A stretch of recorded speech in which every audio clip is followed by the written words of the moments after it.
York, or all the way from New York. Adam Liddy, how are you doing? Welcome back to Brawcast. We are live from New York City here at the Grisly Pear Midtown Comedy Club. This is a little different this one. We're actually in the room. We're actually in the venue right now that we've been performing in for the last couple of days. Billy Kirkwood here with ENTC. We're over here with Tartan week. You've never seen so many hairy or unhairy or guilty or a little bit of everything in the last couple of days. And it's been an absolute blast. So if you've never listened to Brawcast before, this is just a short episode for many different reasons. If you haven't listened before, then you might be able to just detect the fact that I am losing my voice. We all are. The air conditioning over here just gets you. It's never been screaming our heads off doing things like 3 a night for the last couple of days as well. So, and we were in the Tartan Day parade. Yes. Just shouting our heads off. So we are a little horse, a Shetland pony. A Shetland pony of tickles. Of humans as we are now. So it's been a great couple of days, but if you've never listened to Brawcast before, it's an alternative lifestyle podcast. We're wonderful individuals from all around the world, MMA fighters, comedians, tattooists, sometimes both, pro wrestlers, BDSM models, people who make drums and all that type of thing. Sometimes both. Sometimes both. Ninjas, foot fetishes, sometimes, no, but we are literally, Times Square is literally 3 minutes that way, and it's been a hell of a couple of days. For me, it's a life highlight. I mean, when you get to walk in the Tartan Day parade, like literally hundreds and hundreds of people go with pipe bands from all over the world. Everyone's celebrating Scottishness. The streets are all lined with everyone screaming their heads off, waving saltires and everything like that. It was amazing. And Gil Porter. Which is, we'll come, a couple of other people. We'll take you through the last couple of days in a minute. But the way this podcast normally works is just people talking shit and that type of thing. But if you followed the journey over the last couple of years, I mean, it's one of the cool things. All talking aside is I'd always wanted to come to New York and do gigs. I've never been to New York. I've always been kind of on the list, but I've never been to New York, and I am that weird creature of I like to go places to do things. And then they go, oh, I go back and just do it for a while. So thank you again for bringing me over, you and Gary. And we're already, we're already coming back in September, and next year, where the Scottish Comedy Festival for Tartan is part of it. We've got big plans. Big plans. It's going to be really, really cool. But in terms of coming out, even being at a New York comedy club, like the picture, maybe we'll even do a little tour before we're done. Right here, the Grisly Pear, which is only been open 4 months. Yes, since November they opened a Midtown venue. The Grisly Pear's been in New York for years and years and years. In the village. Yeah. And they opened up in Midtown this much, much bigger, fancier room. Because the village, well, all along the house, but a diaper, but they love it. But it works so well, and it's a great little. It's ideal for where it's situated in the village, and the diaper in Midtown is a much classier place. The food is tremendous. We are staying in the Hilton Gardens next door. And all the staff in there, despite the fact this has only been open 4 months, every time we've talked to someone, they went, oh, Grisly Pear, you've got to try this, you've got to try that. They get like guys from Comedy Central and Netflix and all that stuff. So it's already really establishing itself. Now, in your head, right, you picture New York Comedy Club. That's what we're looking at right now. Like, that's how this room takes about, I mean, God, there's so many comedy clubs all about it. Broadway was legendary. Carolyn just across sadly closed when they could do the pandemic. But it was a big New York comedy festival, the whole thing. And there is clubs all over the place. But everyone we spoke to said, this is the one. And 4 months, it's kind of established itself as one of the best rooms. And that's the cool thing. Like, I've got a gig in other states and other countries, but getting a chance to come and gig in New York would be special anyway. But getting to do it during Tartan Week, you wouldn't need a fucking Tartan Day parade. I mean, movies don't get to film on that fucking those streets, you know. Anytime you see footage of New York at a parade, that's us. That's us. With our friends from the University of Dundee, behind his University of Glasgow. There was other people that were performing in the festival that were nowhere near us. But no, everyone's been super cool. I think everyone's been super cool. Absolutely. I mean, the amount of times we have bought drinks just for having a good dress on. Yeah. People are just losing their shit. It's great though. It's amazing. It's like an instant conversation piece. You'd see another guy, because loads of people come for Tartan. Yeah. So you'd be walking down the street, you'd see another guy in kilt, you just instantly, yes! Yeah. Buttons like that. It was great fun. And it's been quite cool because we're over here doing stand-up, but we're over here with the legendary Greg McCauley. Yes. You might have seen him everything from fucking QI, Pop Idol, Fame Academy, QI, Won the One Show on the news, an incredible broadcaster, an incredible comedian. Yeah. Like I've always loved Fred's work, but when you see him live, we're doing his thing. So the first night we got here. No, second night we got here. I beg your pardon. Yes. We went and did some gigs just as part of a regular lineup in the village. And then after that we got invited to Club Coming, which is a club owned or previously, I think he's still in the mix somewhere. By Alan Cumming, who people know from Cabaret and loads of things. The High Life, for anyone back in Scotland. X-Men 2.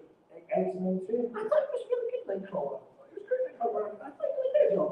And we got to go there, and Fred, the funny thing was, because of all the different things that I've done, Piper Singers, a boy from Ayrshire that I knew, who's now living over here, Jamie, and Fred went on and did 20 minutes. Absolutely fucking smashed it. Although he was gracious enough, what do you think is going to line up? Early.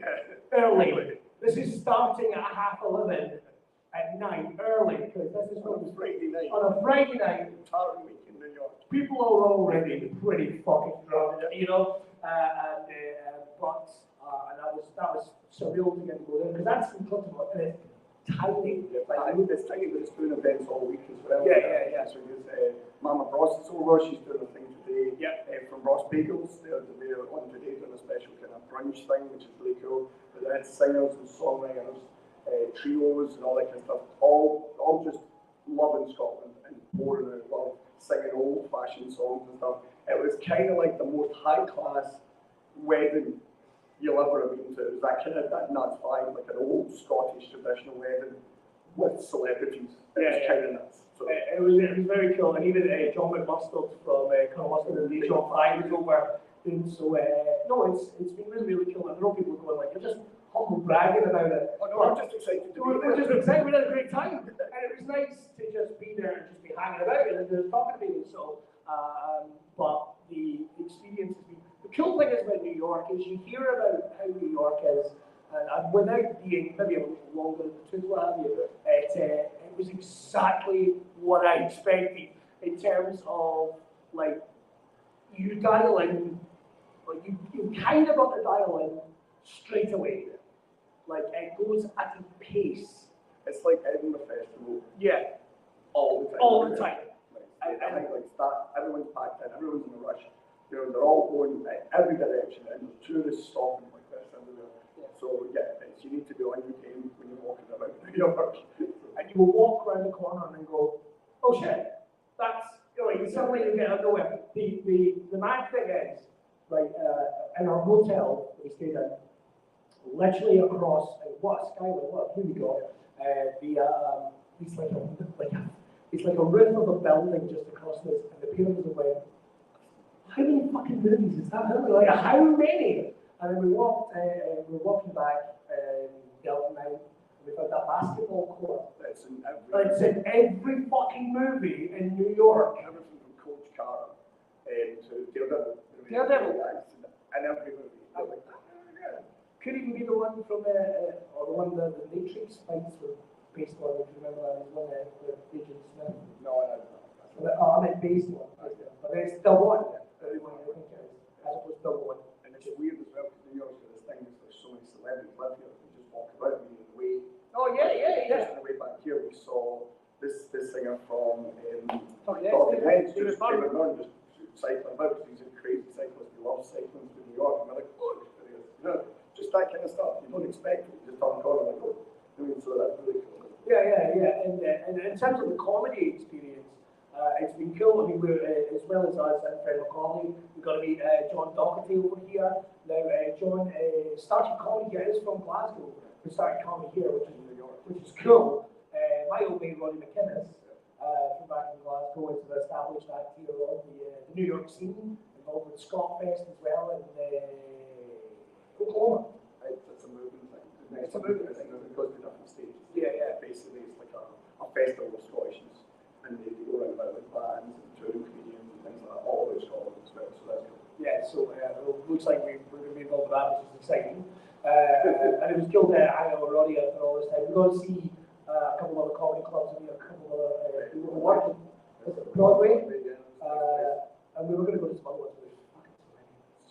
And New York is exhausting. I mean, listen to this. This is like 4 days. Literally, it was starting to sound like bagpipes if you jam them into the gear stick of it. And that's only happened yesterday. But because all we've done is talk since we got here. I think that the only time I went quiet was when my boss, like, I brought like the worst fucking shoes to this. Like, I had good shoes. And I did drag them around about like half of New York places I used to go like, oh, that shot, we shot all over New York. And then I was walking through feeling really depressed for myself, like, oh man, everything I loved about it it's all gone. I started to think these places had never existed. There was a good few in a short space. And so as I'm complaining about this, we just turned another block and I see a friend, another tattooist I've known for years, just sitting there having a cigarette outside the studio. I'm like, thank God, someone knows me. And it was right, first thing we get here, right? It's a guy that's been in the audience of a gig I did in Coleman like 3 days ago. And it's like, what? What are you doing here? But we've been impressed with some of the comedians we've seen here, the setup, and you know, I think actually, I mean, I'm not saying like I'm a fucking spokesman for New York. Coming to this is a very cool thing. I hopefully we're going to see. I mean, I'm fucking airshow probably kind of went like, I actually noticed we're not represented here at all. I am it. So that's a bit weird. Because you don't want your passport. Oh no, my passport Moving on.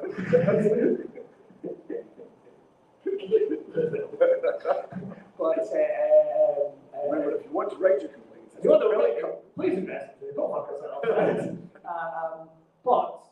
Yeah, it's been a great experience. And again, Gary and his family and the whole team here, Pete, have been so nice and get it.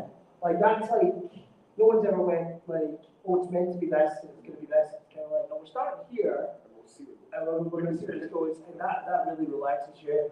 And seeing that our stuff travels is nice. Because New York is very, it's funny, like, as many Scottish people were in, there was also people in from just New York, and Macedonia, and all these different places. Yes, Uruguay, a melting pot of cultures here.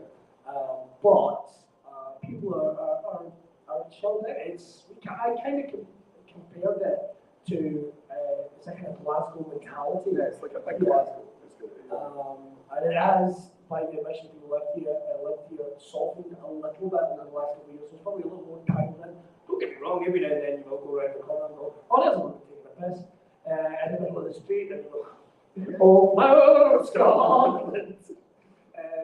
What's been an addicting highlight? Because this is emotional for you, because you've known Gary since fucking single figures. Yeah, definitely. I'm 15 years old, I think was the first time I met Gary. We kind of got to. He's only like a couple of years younger than us. When you're 17 and he's 15, that's quite a big difference. But we met and we've been in festivals together, like going all over Europe. And then Gary moved to New York, and we kind of not lost touch, but we just didn't see one another enough. You don't do it. But we just falling back in, and it was just like we never left one another. It was so cool. And the fact that he's been you doing all that, being in his club in New York, I mean, that's just fucking cool. I don't come on, like we're sitting with two guys from Western. Yeah. And it's in his club in Manhattan. You know, it's so cool. And again, I only met Gary for the first time on like Thursday and like fucking getting on like a house on fire. And it's such a lovely guy and just bringing a great energy, which you feel actually like without getting too geeky about it. But you feel when somebody that runs a place has an energy about them, it goes through their staff, it goes through the room. I mean, you take great care of the people that come in here, and no, it's been fucking amazing. And that's almost sounds like what else can we tell you about New York? It constantly surprises you. That's what you can't really describe it. Yeah, it constantly surprises. I mean, I was always like, oh, we nice to go to New York, and it's like, I fucking love New York now. Like I love New York because of, and not for the reasons you think. Like I think. I hear about people coming, and I never got that. Coming in shop. Like, I never got that. Like, I was never interested in doing that, blah, blah, blah. Which is great, by the way. Which is great. If you want to do that, it's got everything. Absolutely nothing wrong with that at all. And that's, I think it was always kind of, it sounds mad, maybe I was wired the wrong way, but I think that always kind of put me off. Like, like, people go to New York for Christmas shopping. Why would you want to go to a holiday in a mall? Because that's what it sounds like. Yeah. It's not that. But I've always been more interested in the experience and the kind of setting, getting to come and do something. Having a reason to be here is an odd thing. Why do you always want to go somewhere to work? It's like, until you're kind of, I don't even know, like. Because you're not a tourist then. Yeah. You're not a tourist, you're actually, and you see the place a little different if you've got a drive to be there or something to do, but also in connection with other people here. Yeah. You're not just walking about and don't know anyone. Yeah, and you're kind of reading the place a different way, and you can talk about what you've seen, and it's been really cool. And then fucking just so the last couple of mornings, because we haven't got to catch up with Roddy because he has a life and a job and all that here. But we've been out for breakfast with Fred McCauley the last couple of mornings, which fucking to sit at a table and George Hackett, the master, Fred is such an amazing sense of humour. I mean, really, we're buckled, having a great laugh this morning. Just cracking one another. And they said just round from where we are. To put you in context of where we are as well, if you might not know, literally the Ed Sullivan Theatre that they record the late show on Steve Gobert is round the corner. I could take this and show you where it is. And the Wi-Fi would disconnect. We were marching, I should say, we passed the Jimmy Fallon. But we go in, we've been having breakfast in this little place around the corner the last couple of days. New York diner, having breakfast. Got it? That's where we were. And just as we sat down today, we realised that 3 Scottish comedians were sat at Jackie Mason's booth. And how fucking nice was that? So if you I know there's going to be people watching this going, who the fuck is Jackie Mason? A New York legend. And there you go. So what happened is me and Mr. TC here took pictures on the side. Did we take pictures of ourselves? No, we did not. My wife's already giving me a hard time going, I would have thought there would have been more photos in your stream, but you can't stop. You can't really stop and take pictures. Even though you want to, but it's like seeing shit like seeing the Empire State Building and seeing Times Square. It's like, you can take a picture, but you kind of got to see it.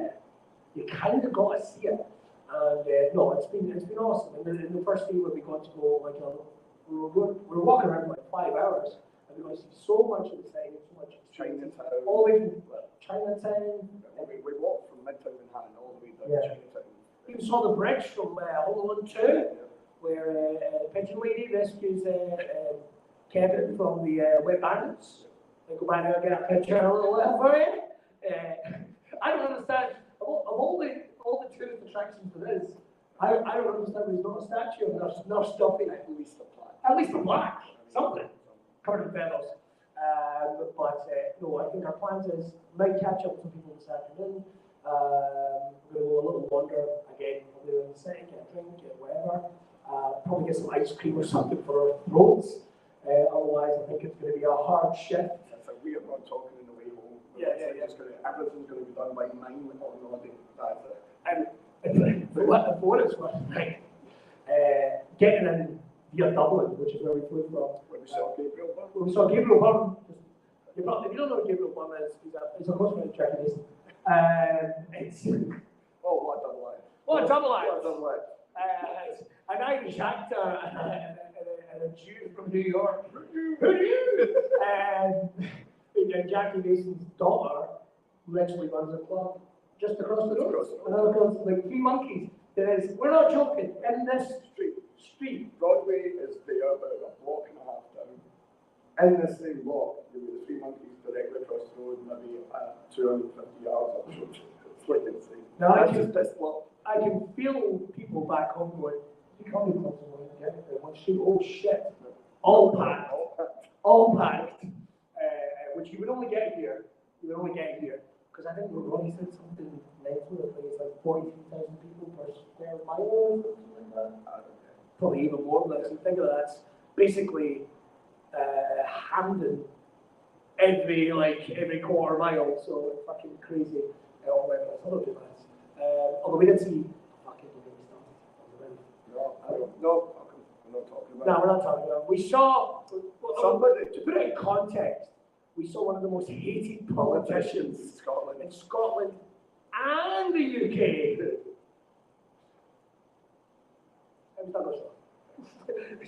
Which I thought, he didn't want to make sure he didn't get a picture taken near him. I kind of wanted to, but make sure I had this expression on the whole time. But then I won't lie, there was a bit where we actually walked into the hotel behind him. And for a little second, I wanted to go, make a name for yourself, kid. Just take him out. Just take him out. Just put your foot in the back of his shoulder blades. Bang! And stay out. Yes. Hi, Douglas. Scotland has sent me.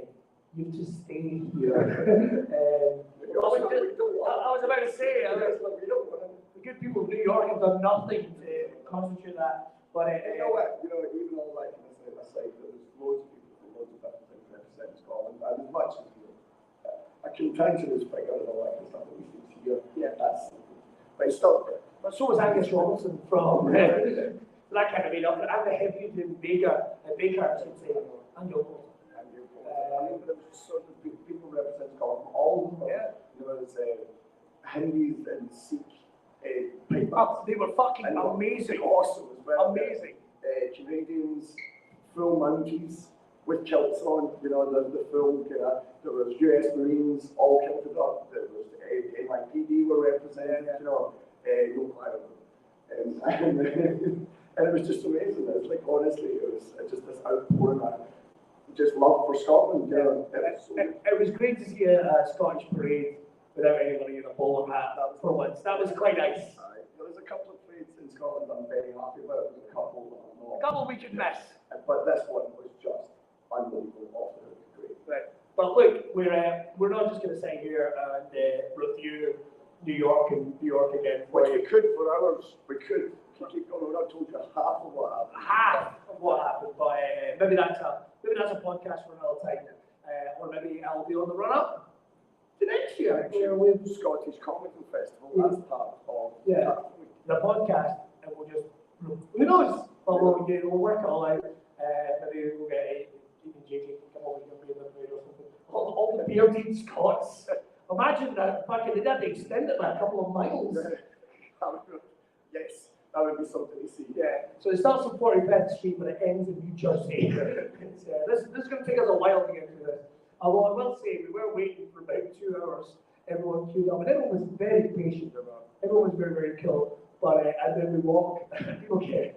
Someone might have been like, "This must go on for quite a while." And I was like, "No, it doesn't. No, it's like queuing for a ride at Disneyland. This won't take long." No, we just want to say thanks to everyone that is with pear. We hope, Brawcast, of course, he's been on plenty of times before, but we hope that you found this interesting. Sorry we can't talk much longer, but that we are trying to save our voices for Scotland, please. One for Scotland. Because the pair of us are flying back tonight. We're flying back tonight, so we'll fly back Dublin, and then Glasgow, and then get back on that wagon train. That is foreground. That was getting a dick slapped against your face by the cock of life. And that's it, really. I'm very philosophical. Apparently that's what a lot of comedians do to be funny. I'm afraid to point out that to see someone actually draw blood from their head through that. And it's hard to go back. Oh, fuck! That's done. Not yet, anyway. Anyway, we're going to get the fuck out of here. Please excuse the lack of slickness because, like I say, this is done on an iPad. But should we do a wee quick tour and just sign off? Here, I'll let you at least see this before we finish. Hang on. Here you go. At least let you see this. So this is your view, if you like, from the stage.